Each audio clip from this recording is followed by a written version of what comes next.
Hello friends. Now under the environmental title, we will discuss about the environmental management program. We have discussed various aspects in the environment management point, and now in this presentation we are going to discuss about the EMP, that is called as environment management program. So how to manage the environmental aspects, how to control the different issues or the problems which are related to the environment. So that program is nothing but EMP, that is environmental management program. Environmental management programs support the National Institute of Environmental Health Science, environmental policy, and the overall goal of reducing negative environmental impacts. So that is NIEHS, that is National Institute of Environmental Health Science, is going to support this EMP, that is environmental management program. And the main objective of this EMP is to reduce the negative or the adverse environmental impacts. These programs were established to assure compliance with federal, state and local environmental regulations. Each program includes specific requirements that are documented in NIEHS EMS manual as well as corresponding to the written plan, procedure or instructions. So whatever the points contains which are clear in writing in the NIEHS manual, that is Environment Management System Manual, that should be followed, and before finalizing this they have to discuss all these points with their experts, or the expert opinion will be taken from the different industries as well. And if it is final, then after that we have to follow all these instructions, we have to follow all these procedures, and it is mandatory to reduce the negative environmental impacts. So one of the aspect is air emission. These programs includes the different emissions, especially when we are talking about the air pollution, air emissions, that is nothing but the carbon emissions, that is from the boilers, then emergency generators and incinerators. So we know that in most of the industries, when we are needing or we are talking about the utilities, the main utility of the industry is low pressure or medium pressure steam. And for the generation of these types of steam, we required different types of boilers. So that boiler may be a fire or water tube, etc. There are different types and various models are available nowadays. But the main thing is that we have to burn the fuel, that may be a coal, that may be a oil, that may be a biobriquettes, that may be some different types of fuels nowadays, which is called as eco-friendly products or energy efficient fuels. So whatever the fuel may be there, so that fuel should be burned, and in the combustion process, that is nothing but the hydro combustion is going to burn, and which gives the carbon contents or carbon derivatives like carbon dioxide, carbon monoxide or some other emissions like sulfur dioxide, sulfur trioxide, nitrogen oxide, nitrogen trioxide, etc. So the fuel is having the hydrocarbon as well as some sulfur contents, and the air is having nitrogen contents, and that is why these NOx, SOx and carbon emissions are the major issues as far as this air emission is concerned. So this program also encourage and support the alternative transportation, including bus, carpool and telework options.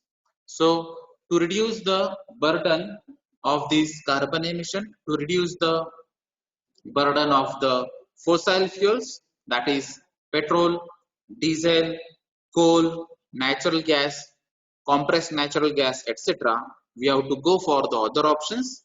So that may be renewable energy sources, that is one of the options. That may be again solar energy base or wind energy base or some other bases, or we may adopt some options like bus, that is nothing but the the common media or the vehicle which can be utilized by more than 5 people, more than 10 people, etc. It means rather to go for the industry or a specific work by individual car or the individual vehicle, we should adopt the public transport. If you are going to adopt these public transport like bus, local or railways, etc., then we can minimize the fossil fuel burden as well as the carbon emission burden in the environment. And likewise, there are other options like carpool, that you can opt for the vehicle from the persons for same regions. If you are having the four number of employees from the same company and the timing of the shift is same for that four peoples, so rather than or instead of going with the help of four individual vehicles, we should adopt these carpool activities so that only one vehicle can be utilized for these four peoples for the same route for the same time. So like this, there are number of or innovative options available nowadays, but the execution part is missing, and that is why some government initiatives and government rules and regulations must be adopted to reduce these carbon emissions. That is air emission. That is one of the aspect. The second one is energy management. So this program seeks to reduce electricity and support HHS or NIH agencies wide efforts to reduce the building energy intensity and increase uses of renewable energy sources. So in the energy, when we are talking about the energy, then the main energy or utility is electricity. So for the electricity, again, we have to use the coal or gas or oil for the power plant, and again the carbon emission as well as the energy management is difficult. So for that purpose, the energy consumption or reduction in the energy consumption or energy saving measures or some energy efficient technologies should be adopted, and side by side we can go for the renewable energy instead of the fossil fuel based power plants. That is one of the options, because when we are going to save the energy, we are obviously going to save the fossil fuel consumption also. We are going to reduce the burden of the fossil fuel consumptions. That is the second point of this EMP. Then green purchasing. That is the third point or third aspect. This program encourages the purchase of recycled content materials, then energy efficient equipments, then alternative fueled vehicles, bio-based products, environmentally preferable products, and non-ozone depleting substances. So nowadays, the government, the state government, central government, and some international organizations are also insisting for these types of eco-friendly, energy-efficient technologies and non-ozone depleting substances. Because we have already discussed in one of the video that when we are talking about the ozone depleting substances, the main issue is ozone layer is going to deplete due to these chlorine or chlorine derivatives molecules, and that is why the government as well as the industries are going to prefer the chlorine free or HFC CFC free substitutes or CFC free products, that is chlorofluorocarbon, because this from chlorofluorocarbon, one of the chlorine molecule can destroy 1 lakh ozone molecule, that is the potential of that chlorine molecule. And in this way we can reduce the number of molecules in the environment to reduce these ozone depleting issues. In a similar way, we can adopt the different alternative fuel vehicles. Nowadays, we are talking about the Bharat Stage 6, BS6, which is launched by the government, and it is mandatory for all the industries, especially for the automobile industries.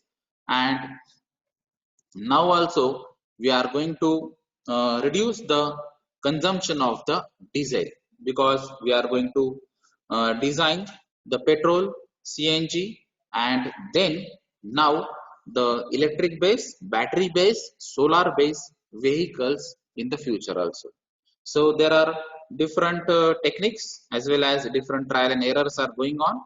Uh, if you go for the hydrogen as a fuel, if the water as a fuel, then the biodiesel as a fuel, then ethanol blended petrol, then battery based vehicles, then solar based vehicles, etc. So, and that may be the case in the future that these fossil fuels are going to reduce, or the substitutions or the technology may be changed for operating these types of vehicles, for operating different types of machineries. Then some energy efficient technologies in the daily life, we are going to adopt LEDs or OLEDs technologies instead of CFL or incandescent lamp, etc. These are the simple examples of these energy efficient technologies. Nowadays also we are using the energy efficient fans, energy efficient refrigerators, ACs, etc. In India, when we are talking about these energy efficient technologies, the main standard is BEE, that is Bureau of Energy Efficiency, and the star rating, that is the common public are knowing about that rating, is 5-star rating. So if the 5-star rating equipment or electronic or electrical equipments are there, it means they are the energy efficient equipments, and which are tested by these BE agencies or their representatives. So these equipments are going to consume less energy as compared to the other equipments, old equipments, conventional equipments, or less star equipments. So these are some of the points where you can go for the green purchasing. And then we also know about the recycling of the materials, some of the materials. So nowadays we are talking about the plastic waste, etc. So we must know about the characteristics, properties of these plastic types of plastics, and then the life cycle of these plastics. In a similar way, we should know about the different products which can be recycled, and all these materials should be collected at a center place.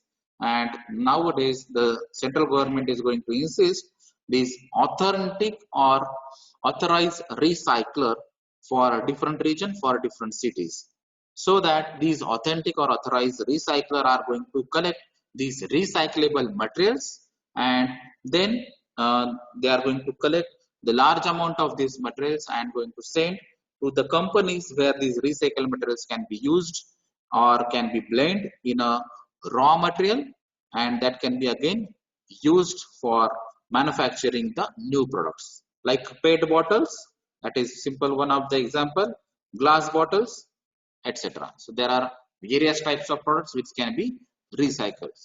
Then hazardous material management. The program provides criteria for the safe and environmentally sound storage, handling, transportation, and deposition of hazardous materials used in laboratory, research, support, and maintenance, operation, and construction activities. So we have to use some of the explosive material like gelatin or TNT or RDX for controlled explosion in the construction or demolition activities also. In some of the cases, we have to use this hazardous material which is clearly defined in the rule and how to store these hazardous material, how to handle the hazardous material, how to transport the hazardous material. So there are different guidelines mentioned under this hazardous material or handling rules 2008. So if you want to handle these types of hazardous materials, then you have to follow, you have to know about the UN classification, then class labels, then UN numbers, then sub classifications, then their physical, chemical characteristics, reactivity data, then what are the first aid measures, what is the initial treatment if the hazardous material is going to react with water, react with air, or it can be react with other materials, then what exactly the compatibility of that hazardous metal with other, all these information we must know. Then hazardous waste management. So if in any process hazardous substances are generated, then it is called as a hazardous waste. So to ensure that such waste are identified, accumulated, stored, transported, treated and disposed or recycled in a environmentally sound manner. So we have to take care about this hazardous waste also. Nowadays, the central government, under central government and under the state government, the authority is defined that this authority must have this much of facility to manage this hazardous waste.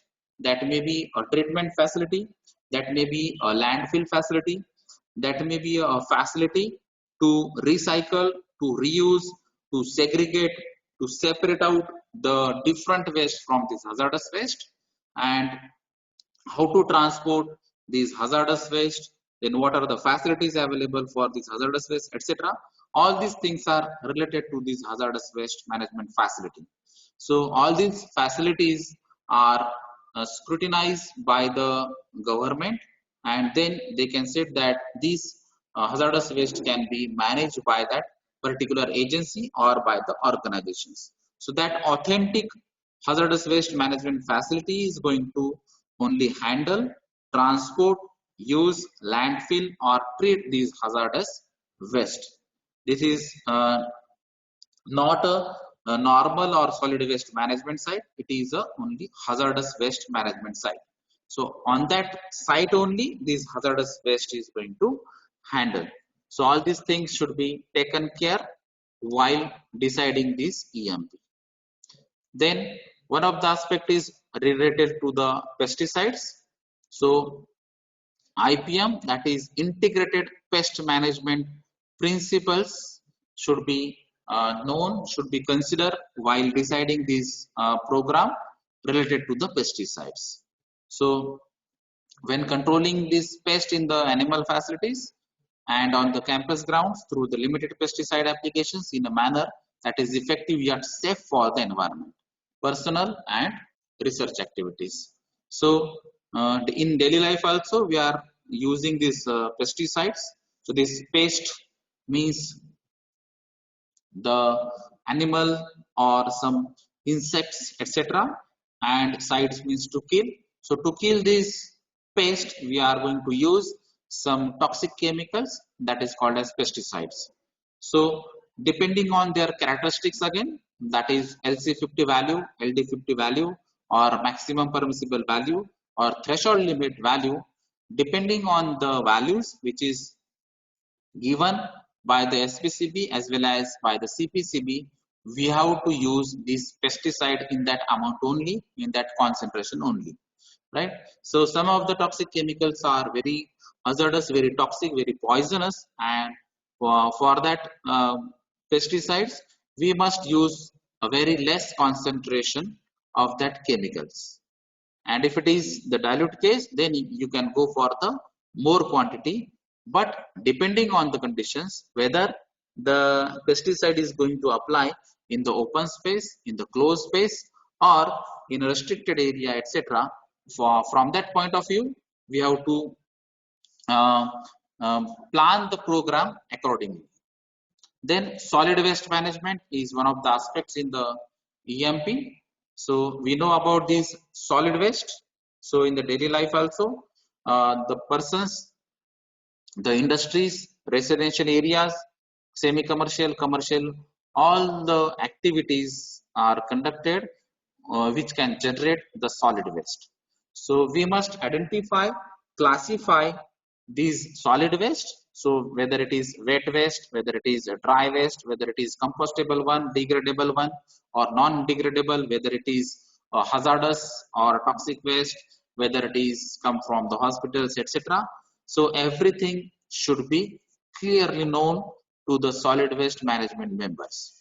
So whatever the solid waste is collected should be transported, stored, recycled, treated and disposed safely and in a manner protective of human health and the environment.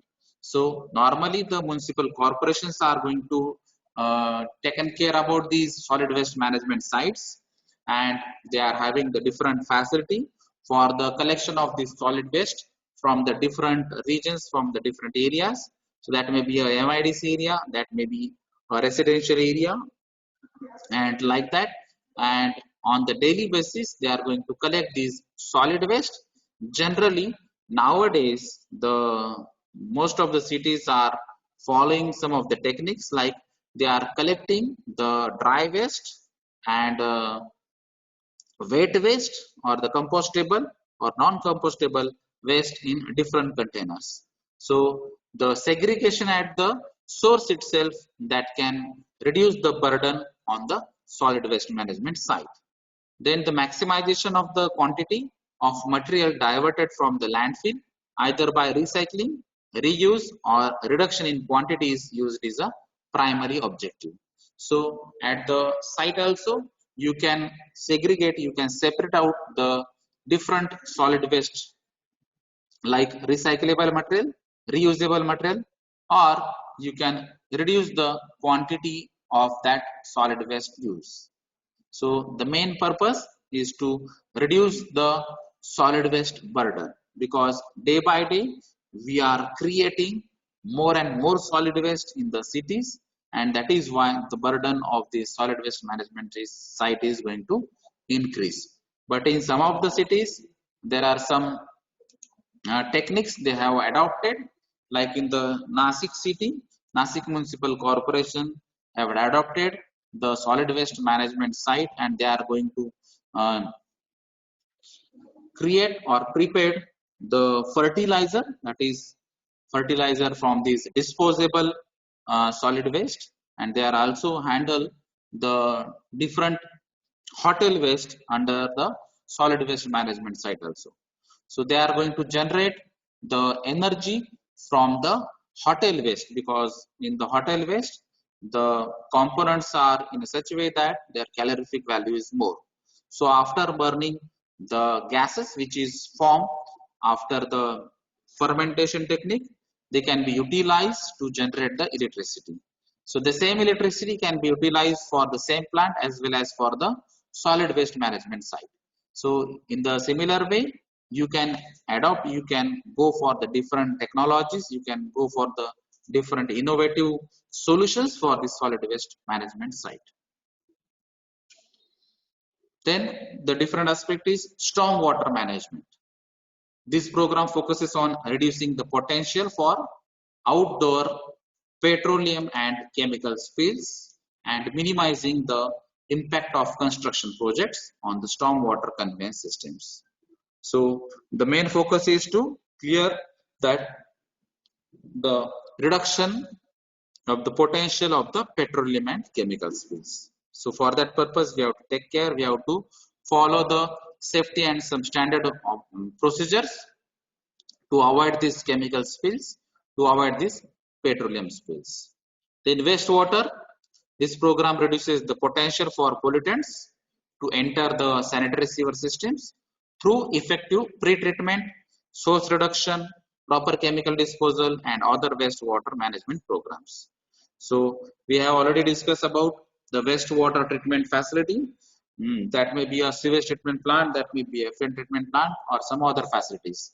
Generally, in the wastewater treatment facilities, pre-treatment or preliminary treatment, then primary treatment, then secondary treatment, and tertiary treatments are the steps which can be followed to avoid the pollutants directly mixed with the water bodies.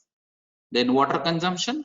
So this program seeks to reduce the water consumption associated with the NIEHS laboratories, utility, facility, and domestic operations. So we have to reduce the utilization or the consumption of the water in our routine activities. So that may be a laboratory activity, that may be a part of utility, because we are using the water to generate the steam. Then the facilities for cleaning some of the equipments, for cleaning some of the areas, we are going to use this water in some of the domestic operations also. So try to reduce the burden, try to reduce the consumption of this water under this water consumption program. So this is about the environment management program or plan, that is called as EMP.